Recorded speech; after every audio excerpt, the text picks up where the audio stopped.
Back with that AC50. You can see here I've installed that heater balance pot. More on that in the follow-up video on the sample once we finally get there. What I'm looking at right now is that signal clamping and cutting out that I experienced. And there are two places I want to look. First, this thing has got a paraphase phase inverter. And the output of the first triode of the phase inverter comes through this coupling cap and has a grid leak to the bias reference, and then it goes to one of the output tubes.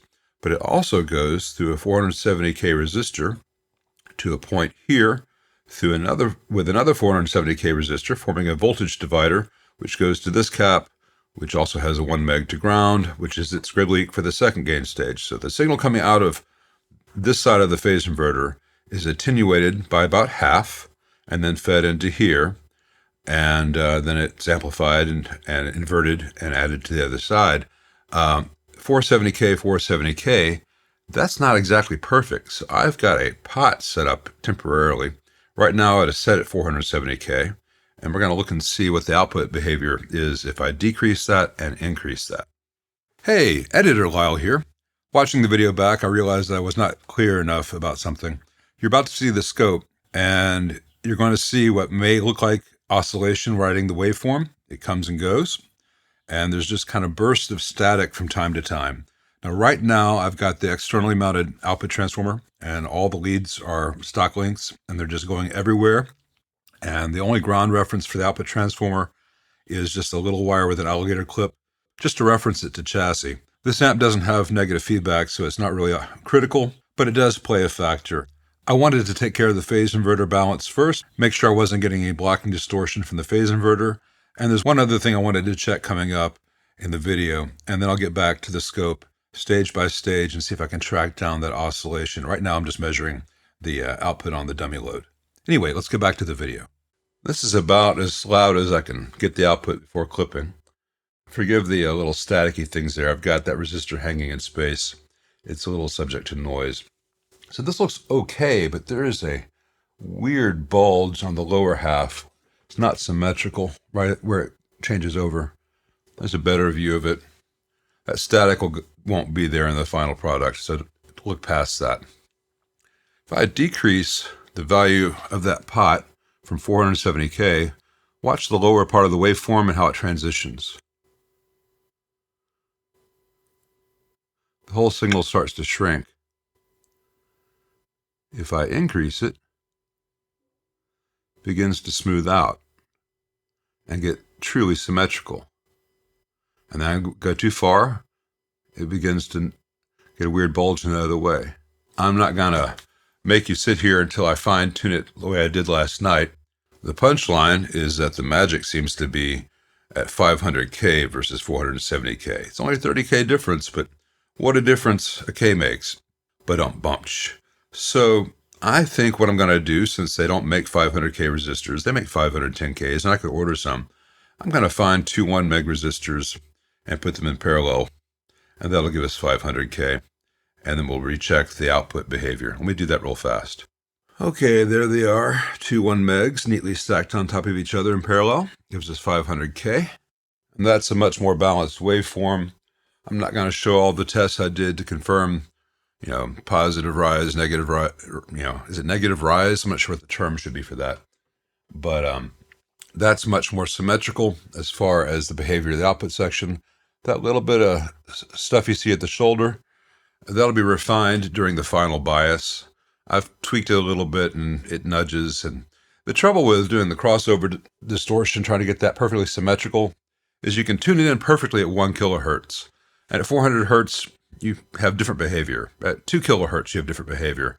You can chase your tail trying to get biasing an amp just to look good on a scope. There is a range where the tubes are safe, and there is a range where the amp sounds the way the player needs it to sound. And where those ranges intersect, that's playtime. The next thing we're going to play around with are these grid stoppers on the L34s. Way back in the first video, I mentioned that the 1Ks that Vox used seemed undervalued for effective grid stopping on a EL34. And given the weird sag and cut out, I think that might be the case. So it won't hurt to try something else. And since they're EL34s in an output section that's not totally dissimilar from what Marshall used, 50 watts, I'm going to put a pair of 5.6Ks there, and then we'll test the behavior. All right, so ignore the self noise right now.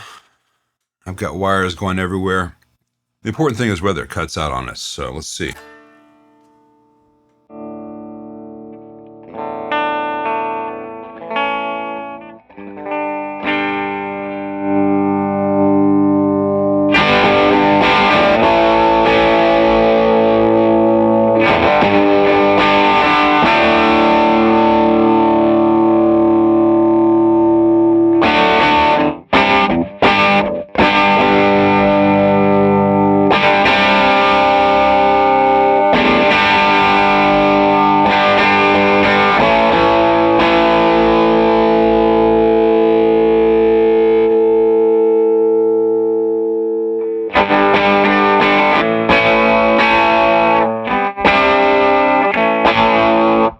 I think I might have heard it. There it is.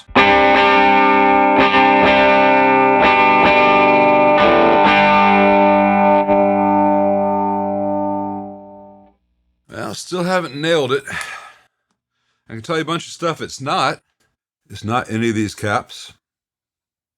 It's not any solder joint throughout the entire amp, as far as I can tell. I have reflowed everything, I think. I have tugged on just about everything.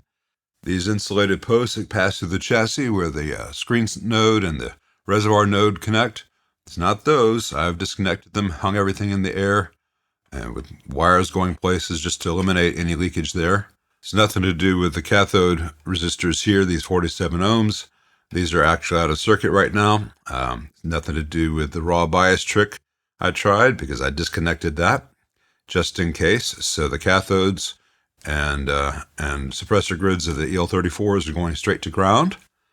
It's not any of the grounds in the amp. I've redone all those, and they're very, very secure. It's not a loose jack. It's not a bad pot. It's on both channels.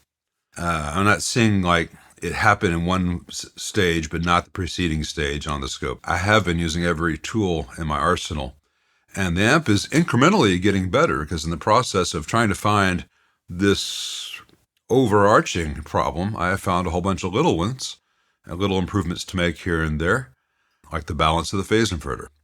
You know, sometimes we just stare at these things so long that we just don't see anything after a while. That's when it's time to walk away and think about other things. Until then, thanks for watching.